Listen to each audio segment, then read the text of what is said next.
In the last lecture, we identified the phasor diagram and equivalent circuit of synchronous machines. Today we will go further and discuss what we call it as a no-load characteristics of synchronous machines. These are characteristics at zero output power. That means the output power of the machine is zero. Now, how do we achieve this zero output power? Now, there are three modes in which we can achieve zero output power. One is we can have a zero output current, or what we call it as a open circuit characteristics, or OCC. Then we can have a zero output voltage, or the short circuit characteristics, or the SCC. Now, then we have the zero output power factor. That means if we take the output power factor 0, then also the output power would be 0, and these are called zero power factor characteristics. So we have these three characteristics: open circuit characteristics, short circuit characteristics, and zero power factor characteristics.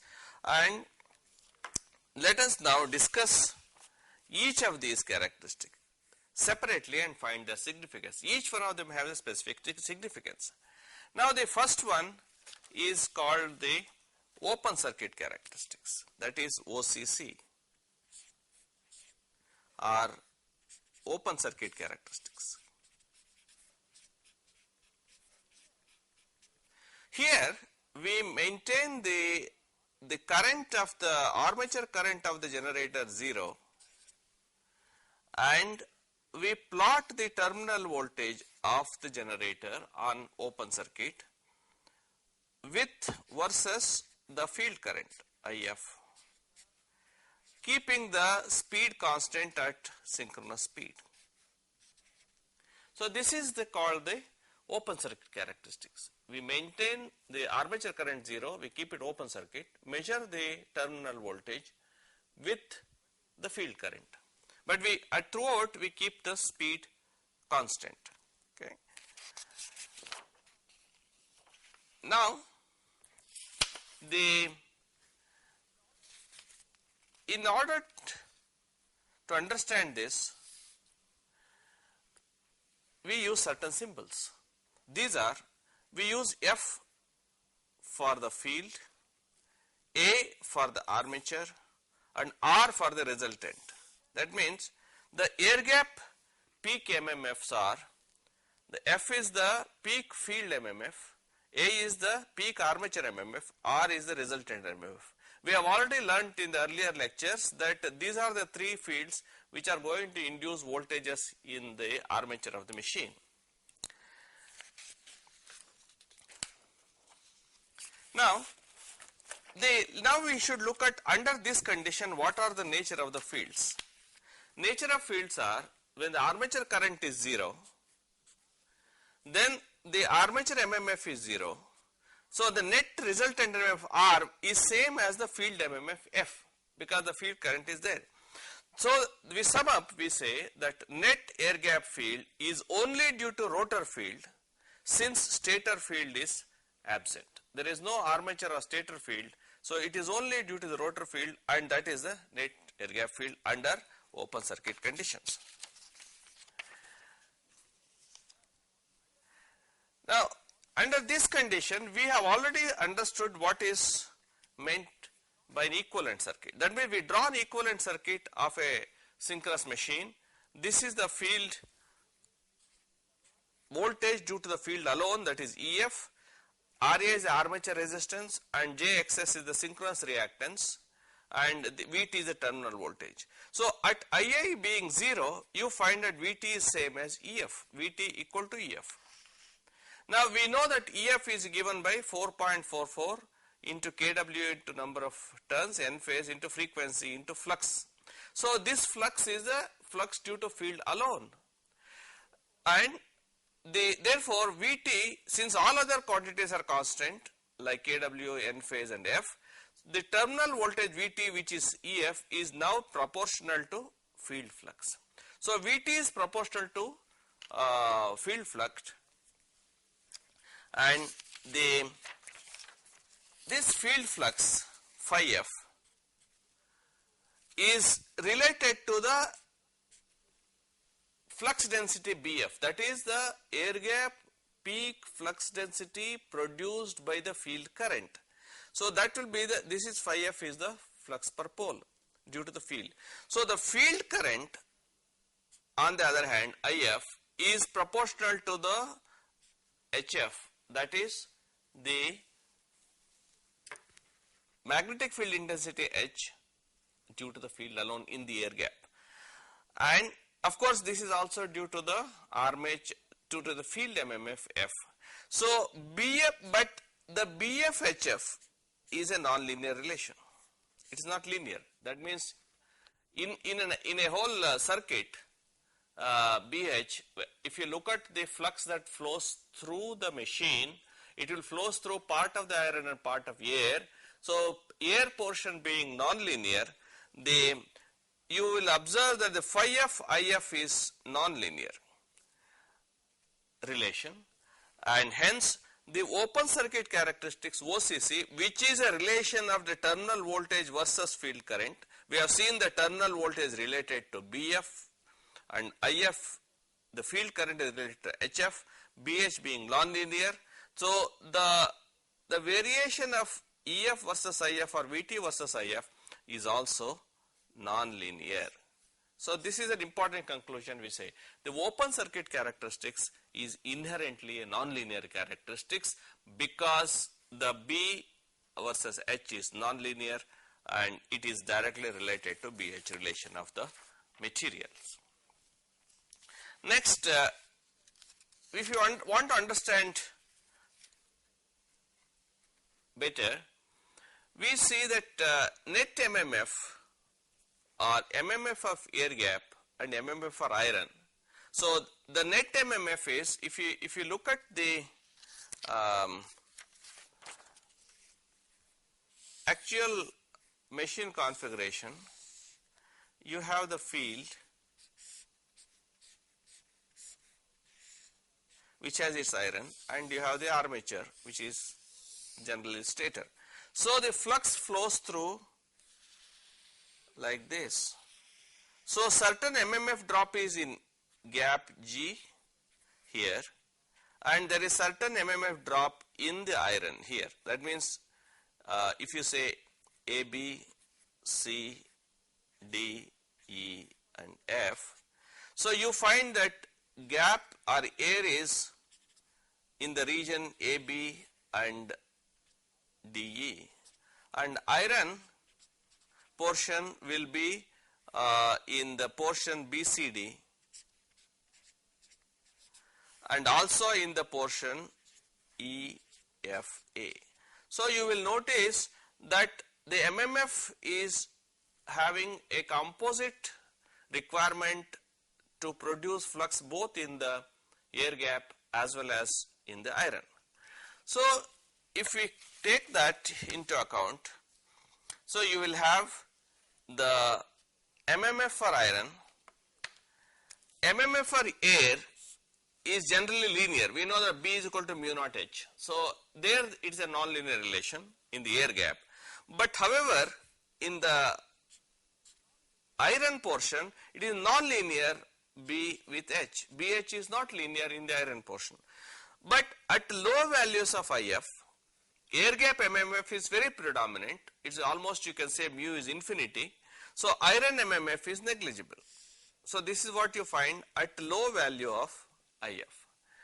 And at now this part of OCC is called the air gap line because it is due to the MMF in air gap only.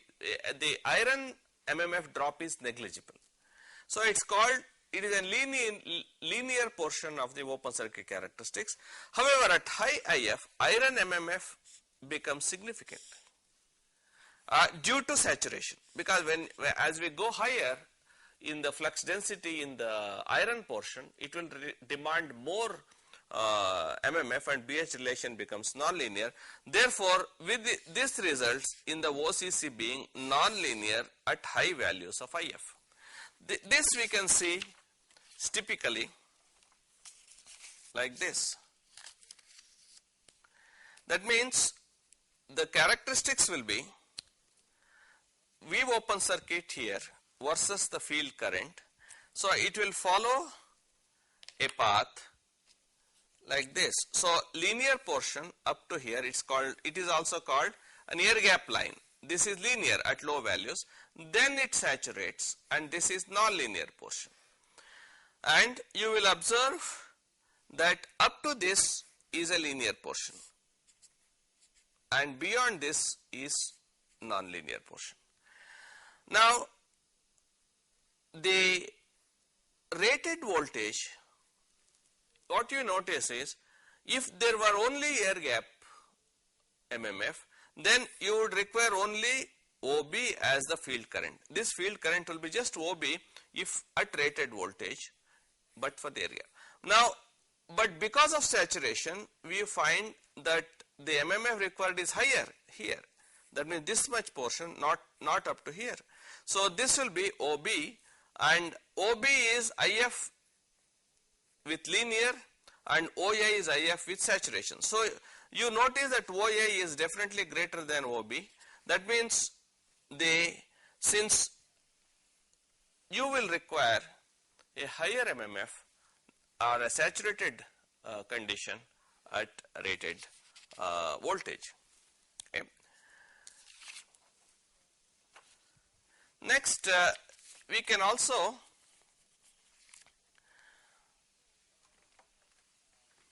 whatever we have discussed till now, that means to generate rated voltage on open circuit, we need IF equal to OA with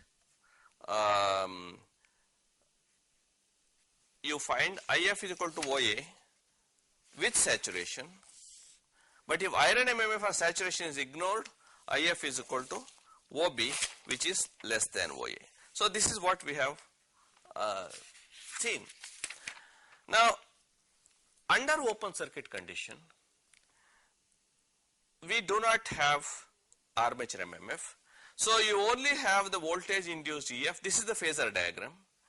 Voltage induced EF in the armature per phase produced by phi F only, and they are at quadrature. This phi F produces EF because the net MMF is due to field only. So if you say an MMF F equal to R, because A is 0. So this is a space phasor diagram with only one MMF in the air gap, and which is and that MMF produces a flux phi F, which in turn produces a voltage EF. Okay. Now these are linear related, but IF is the phi F is produced by F, which is produced by IF, or the field current. Now, having discussed this, we can check up how do you find the open circuit characteristics. After all, there should be, given a synchronous machine, you should have a mechanism to find the open circuit characteristics. Now, we normally follow two methods. One is we can obtain by test, or we can obtain by design parameters of the machine. Now, let us understand how do we obtain by test. This is we use a setup like this. Now, this is the what you find here is the actual machine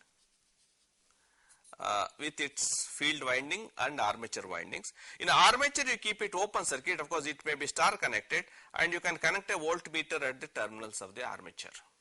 Then the field winding, you want a variable field current because you have to measure this field current. You connect an ammeter here and the voltmeter here, and you should be able to vary the field current. You can vary in different ways, either by having a resistance in series or have a potential divider across a DC source, or nowadays you can easily have it from a diode bridge rectifier with a variac. That means you go on varying the voltage across this through the variac with a fixed AC, because we have a fixed AC source, so you can vary the field current. Now it has to be driven at the synchronous speed by a DC motor. This is a DC motor with a starter, etc. So you maintain the speed constant and then continue to vary the field current and measure the open circuit voltage. This is an experimental method to conduct a open circuit test.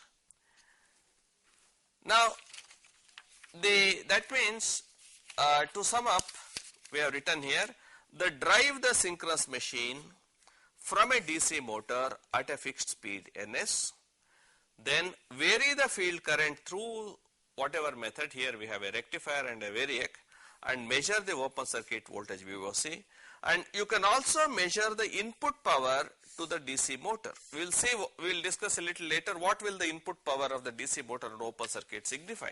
Okay.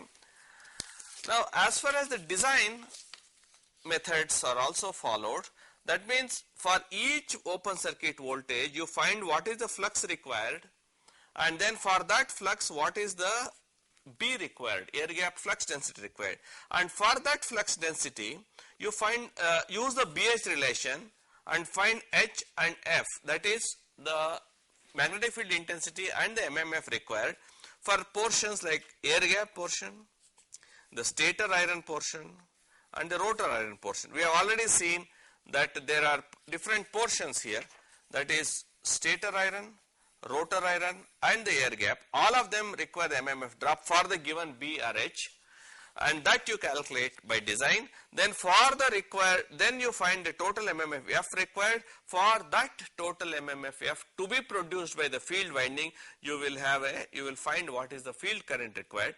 That means for each VOC you find IF for each values of VOC. Now you can change the values of open circuit voltage and find IF.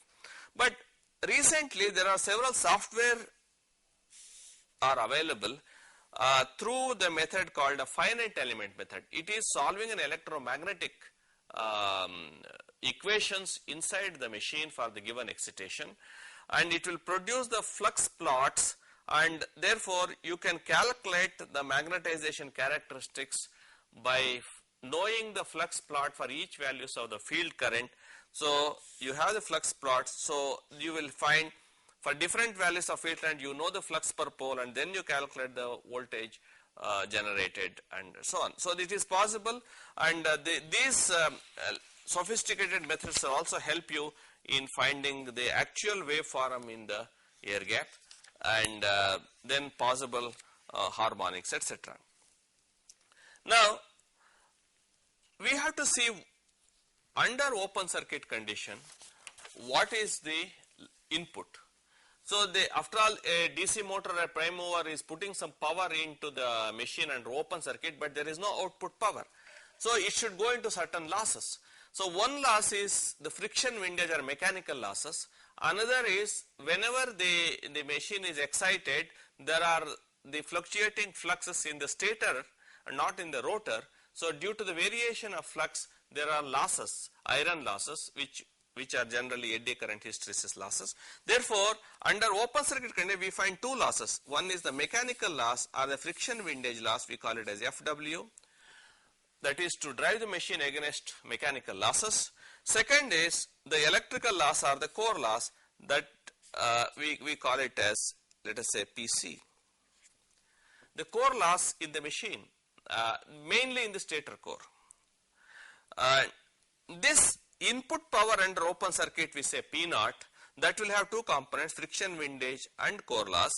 And with field unexcited, if you don't excite the field, then you will find the PC which is 0, and the P naught is equal to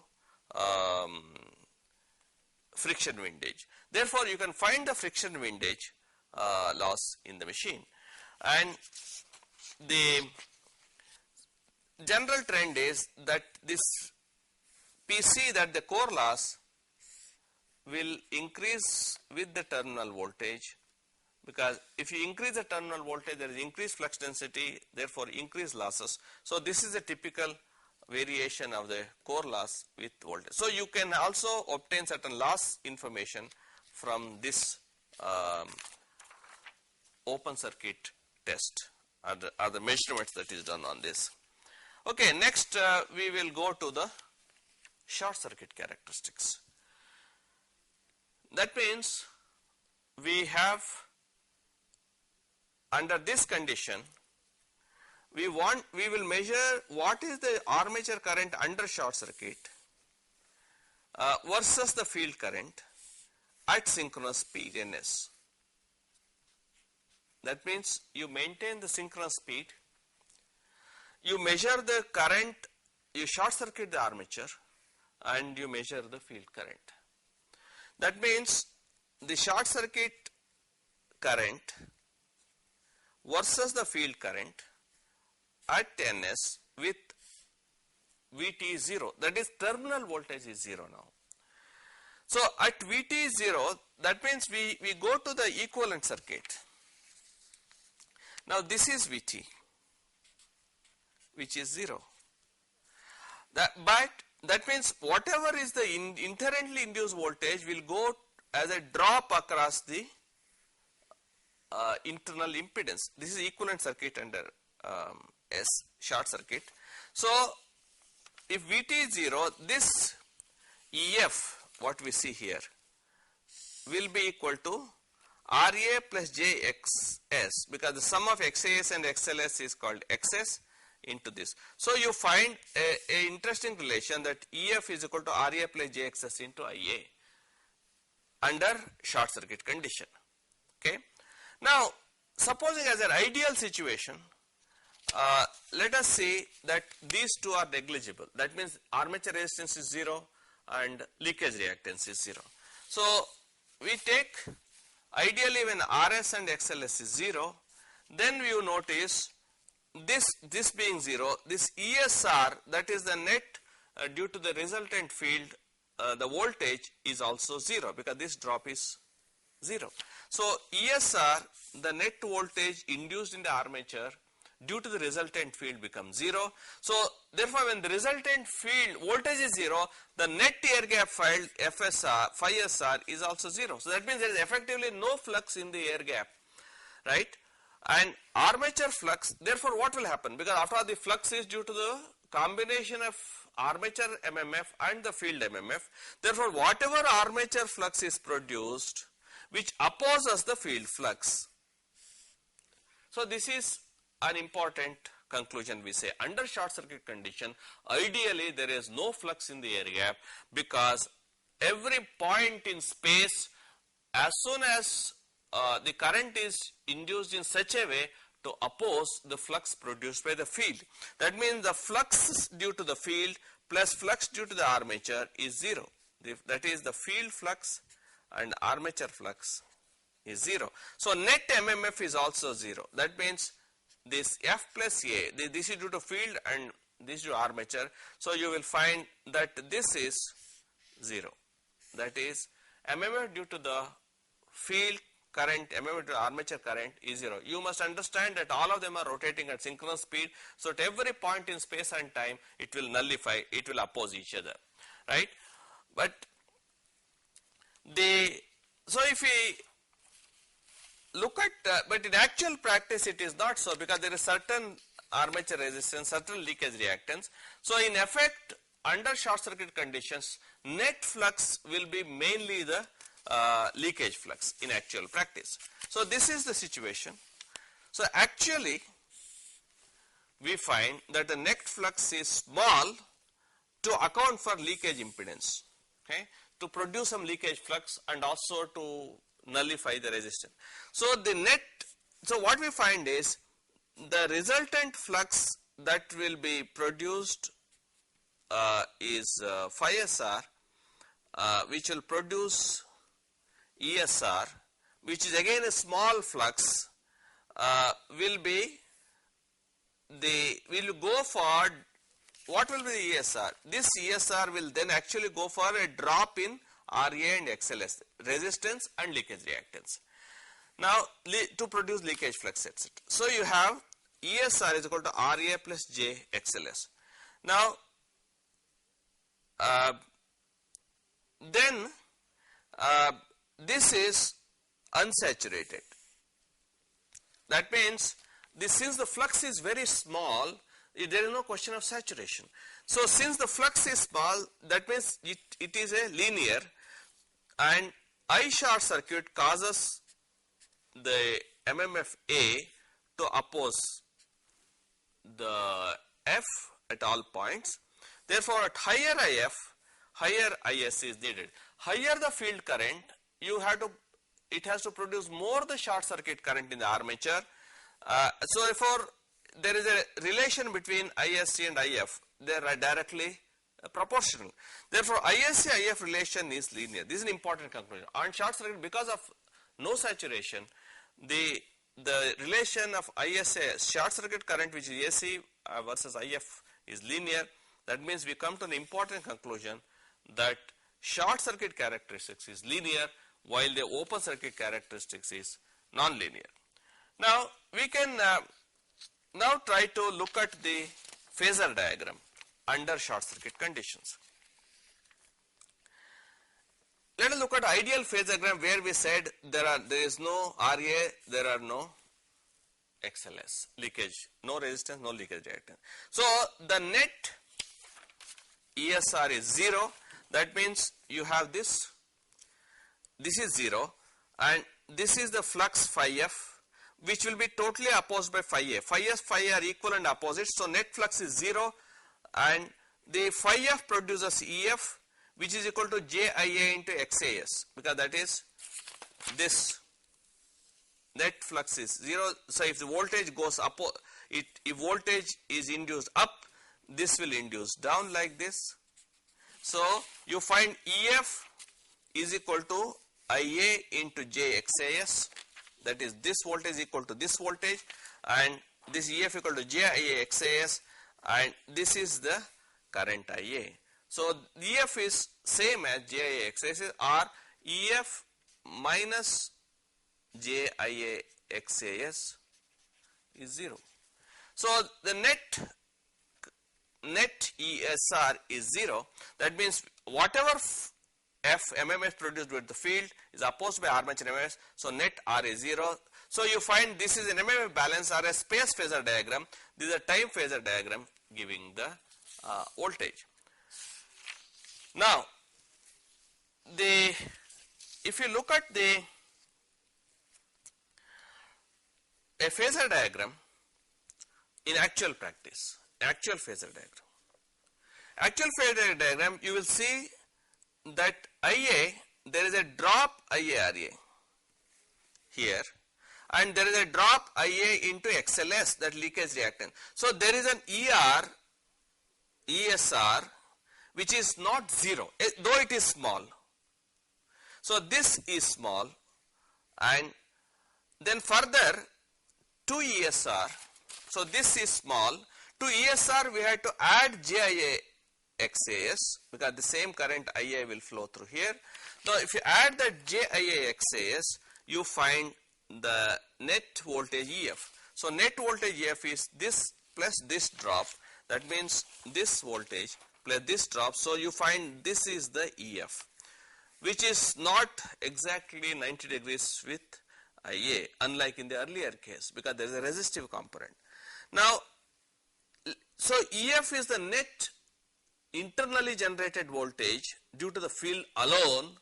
Now that is produced by the phi F. Phi F is the field flux. So this phi F produces EF. Similarly, this due to armature current opposed, there is a phi A, that is the flux due to armature currents alone due to the short circuit currents, and this ESR is produced by a phi R, that is a small flux, resultant flux, which may be mostly leakage, and this resultant flux is producing ESR. So you notice that this is the phasor diagram of a short circuit. So the field flux plus armature flux is resultant flux, and R, the field MMF plus armature MMF, is the resultant MMF, okay, which is small. Now that means we are saying field MMF, armature MMF is the resultant MMF. This is a MMF space phasor. This is the EMF time phasor.